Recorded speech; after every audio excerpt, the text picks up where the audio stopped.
নমস্কাৰ বন্ধুসকল, পুনৰ এটা নতুন ভিডিঅ' লৈ আপোনালোকৰ মাজলৈ আহিছোঁ। মই আহিছোঁ এখন বেচৰকাৰী শিক্ষানুষ্ঠানলৈ। শিৱসাগৰ জিলাৰ বেতবাৰী অঞ্চলত থকা এখন শিক্ষানুষ্ঠান বেতবাৰী জাতীয় বিদ্যাপীঠ।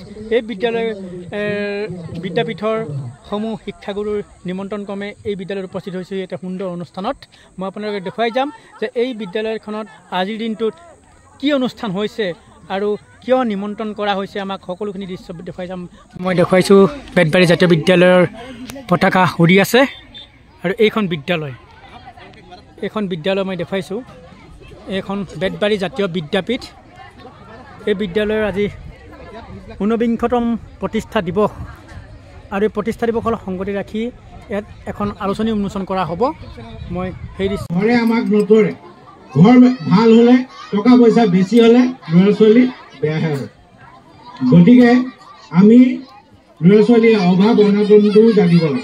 পূজাৰীৰ কথা কবি মৰ্ম বেদনাত মোৰ লবি প্ৰণিপাত বিপ্লৱৰ মহাচক্ৰ ঘূৰে, নতুনৰ সৃষ্টিৰ অগ্নিবীজ দিশে দিশে উৰে। নতুন পৃথিৱীখন উজলি উঠিছে দূৰে দূৰে, পুৰণিয়ে লৈছে বিদায় বেজাৰে ক্ষোভেৰে। প্ৰতিক্ৰিয়া সংঘাতে উলক জনাই, নতুনৰ গানে শুনে জগত জগাই। আলোকৰ ছাত্ৰী দলে নৱতম চন্দ্ৰত অব্যৰ্থ খোজেৰে হোৱা, নদ নদী পাৰ হৈ পৰ্বতো ভাগি ছিগি প্ৰগতিৰ প্ৰদীপ জ্বলাই আগবাঢ়ি যায়।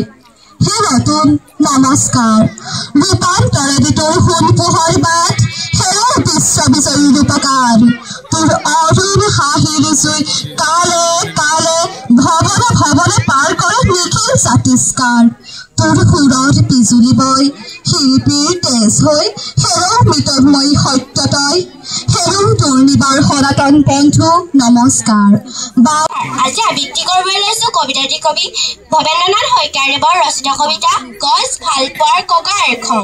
ভাল পালো ৰঘুনাথ, তুমি মোক পুতেৰাৰ বিয়ালৈ মাতিলা, পিছে ৰভাখন দিবলৈকে আমলখি গছজোপা কিয়নো কাটিলা।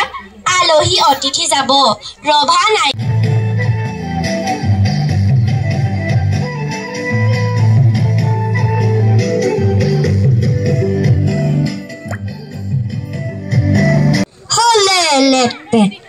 আমলখি জলফাই ফুলোতে বিচাৰি, কেনেবাকৈ কৰবাত কাটে যদি ভৰি। তথাপিতো ভয় নাই কৰি থকা ৰং, দেওবাৰ আজি নাই দেউতাৰো খং। দেওবাৰ যাদু লগা দিন, কতোৱে কাৰো নাই বিষাদৰ চিন। আয়ান বুঢ়াগোহাঁইক আন্তৰিক ধন্যবাদ আৰু কৃতজ্ঞতা জ্ঞাপন কৰি এবাৰ এটি দলীয় নৃত্য নৱম শ্ৰেণীৰ ছাত্ৰ ছাত্ৰীসকলে প্ৰস্তুত কৰা এটি দলীয় নৃত্য আপোনালোকলৈ আগবঢ়াইছোঁ। মই নৱম শ্ৰেণীৰ ছাত্ৰীসকলক নৃত্যটি পৰিৱেশন কৰিবৰ কাৰণে মঞ্চলৈ আহিবলৈ অনুৰোধ জনাইছোঁ। আমি ইয়াৰ পাছতেই বিদ্যালয়ৰ বহুদিনীয়া এটা সপোন আৰু বহুদিনীয়া চিন্তা আৰু এই পৰিক্ৰমাসমূহ সময়ৰ বুকুত এৰি থৈ যাব পৰাকৈ এখনি প্ৰাচীৰ পত্ৰিকা, ক্ষমা কৰিব, এখনি দ্বিবাৰ্ষিক আলোচনী দেউকা আমি উন্মোচন কৰিম খন্তেক সময়ৰ পাছতেই। আমি এই কাৰ্যসূচীৰ শুভ উন্মোচন কৰিবৰ কাৰণে আমন্ত্ৰণ কৰি আনিছোঁ ডক্টৰ ফণীন্দ্ৰদেৱ গোস্বামী ছাৰ আহি বিষয়ববীয়াক অনন্ত পলমে মঞ্চলৈ আহিবৰ কাৰণে অনুৰোধ জনাইছোঁ। আমি কাৰ্যসূচী চমু চাপি আহিছে।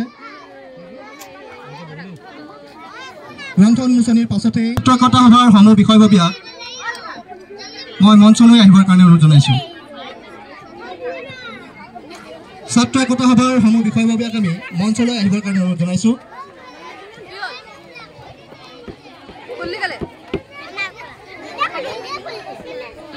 উপস্থাপন কৰাত বিদ্যালয়ৰ যি ছাত্ৰ একতা সভাৰ বিষয়ববীয়াসকল, তেখেতসকলৰ দৃঢ়তা, তেখেতসকলৰ একাগ্ৰতা আৰু কষ্ট জড়িত হৈ আছে। তেখেতে অশেষ কষ্ট কৰিছে, দিন ৰাত একাকাৰ কৰিছে, প্ৰত্যেকটো কথা আমাৰ লগত পুংখানুপুংখভাৱে আলোচনা কৰিছে, কি থাকিছে, কি আছে, কি কৰিব।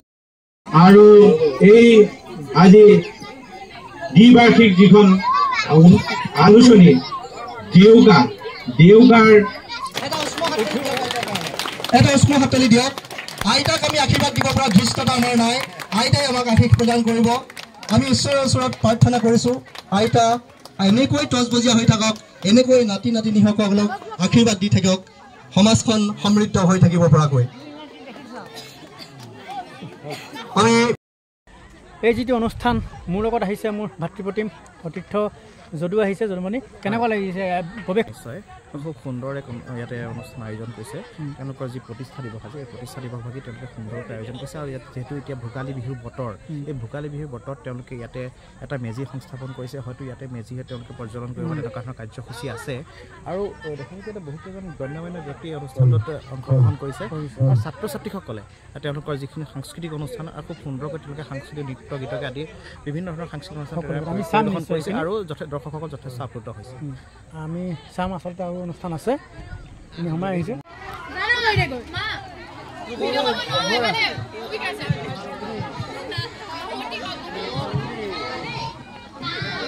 ইয়াতে ছাত্ৰ ছাত্ৰীসকলে বিভিন্ন ধৰণৰ অনুষ্ঠান পৰিৱেশন কৰিছে, আপোনালোকক দেখুৱাইছোঁ।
গাঁৱত এজন বৰ ডাঙৰ সদাগৰ আছে, নাম ইন্দ্ৰনীল।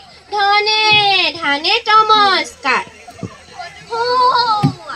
ইন্দ্ৰনীল সদাগৰ আহিছে। দেশে বিদেশে বেপাৰ কৰি অজস্ৰ ধন সোণ 3 মাহৰ মূৰত উভতি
Aluka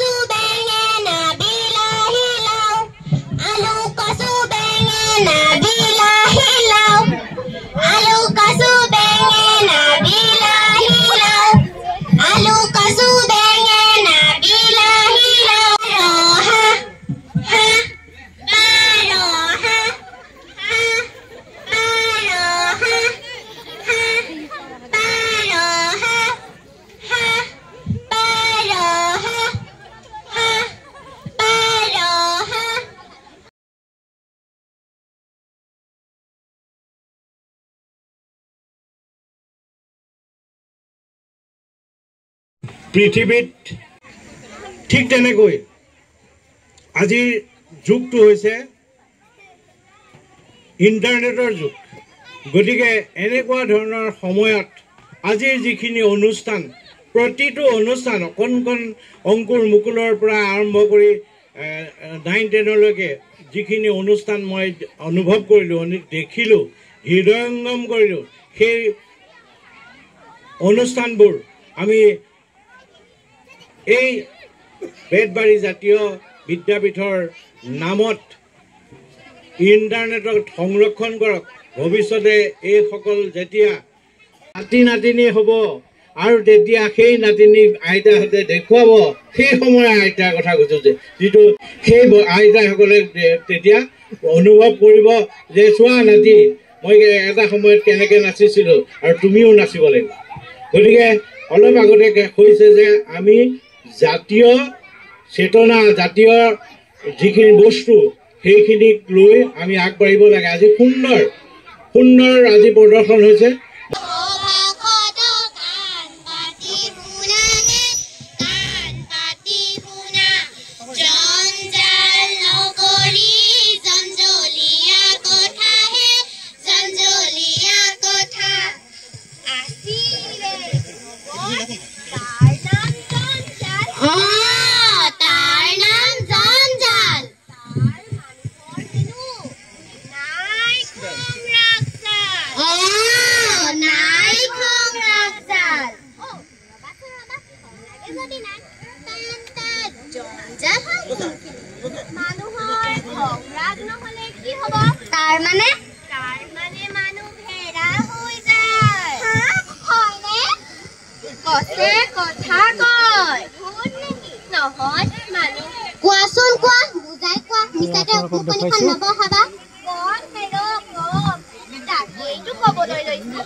গাঁৱত এজন বৰ ডাঙৰ সদাগৰ আছে নাম ইন্দ্ৰনীল ধানে নমস্কাৰ ইন্দ্ৰনীল সদাগৰ আহিছে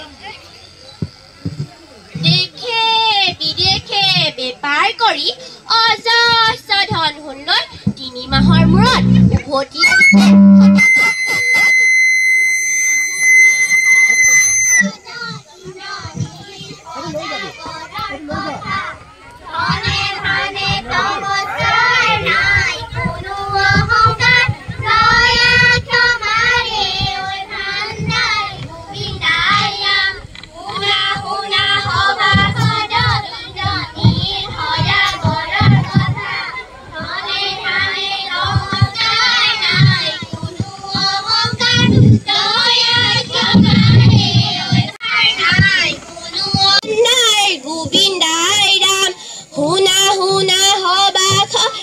ইন্দ্ৰনীল সদাগৰৰ কথা ধনে ধানে নমস্কাৰ নাই কোনো অহংকাৰ দয়া ক্ষমাৰে ঐ ভাণ্ডাৰ ৰাই ৰাম হন পাই কুকুৰে কললৈ জপিয়াই চাই বাট নুবুলিলে ভৰি পিছল খায় অপকাৰী লোকক হেনো অজগৰে খায়